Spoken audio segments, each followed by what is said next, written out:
Hi folks, John with the Wingman 115 channel. I finally tracked him down. We hogtied him. Well, not really. We're kind of like rooming together, but even still, we hardly saw each other this it's true. show. We were like ships in the night. Yeah. So, folks want to know what your new knife is this year. We showcased it last year at SHOT, right? Yeah. Gave everybody a little taste, and now we got the final product.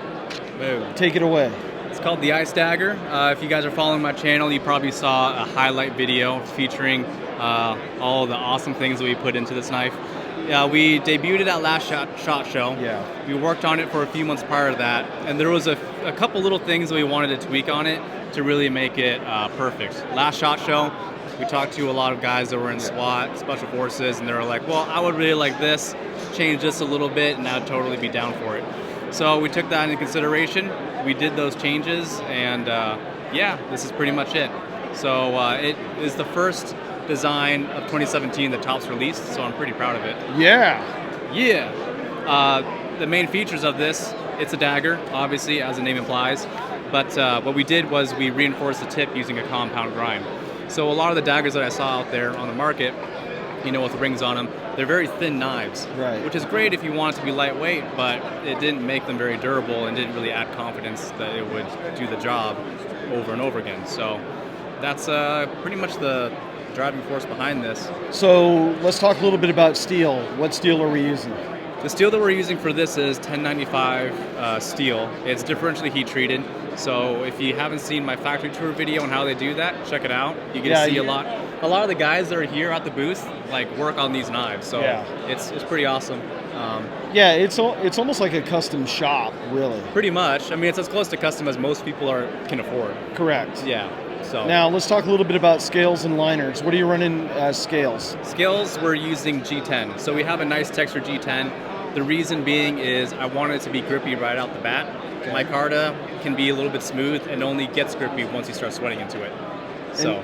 And then you're going to have an option on your website for paracord as well, correct? Well, actually, if you buy from my website, I'll also give you paracord in addition to. So what we designed this handle to be, these 3 screws, removable. You can pop off both the scales. That'll reduce a little bit of the width and a little bit of the weight. And if you just like paracord wrap over a standard G10 grip, I mean, that's just another way to do it. So let's talk a little bit about the sheath and some of the thought process behind that and why you went with the retention system that you did on that. So Topps Knives for a long time has done Kydex sheaths. That's that's nothing new.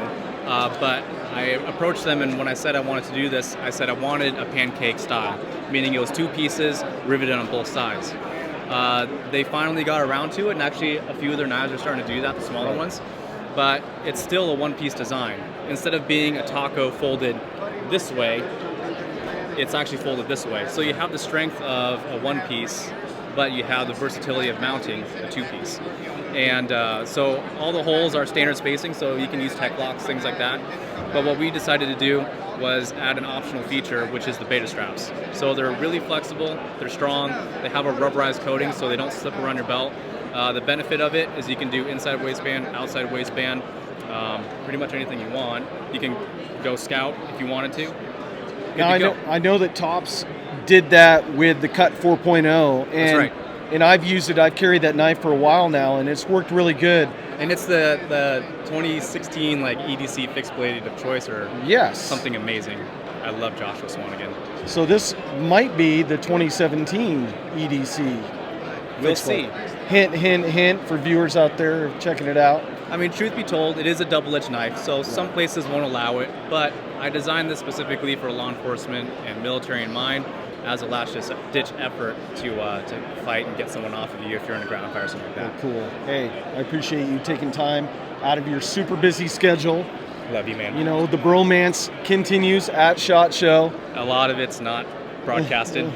That's right. Yeah. What stays at SHOT stays at SHOT. So, folks, thank you so much for watching. If folks want to learn more about this, what's your website? Inner-bark.com, or you can check it out at topsknives.com as well. There you go. Folks, thank you so much for watching, and we'll see you on the next video.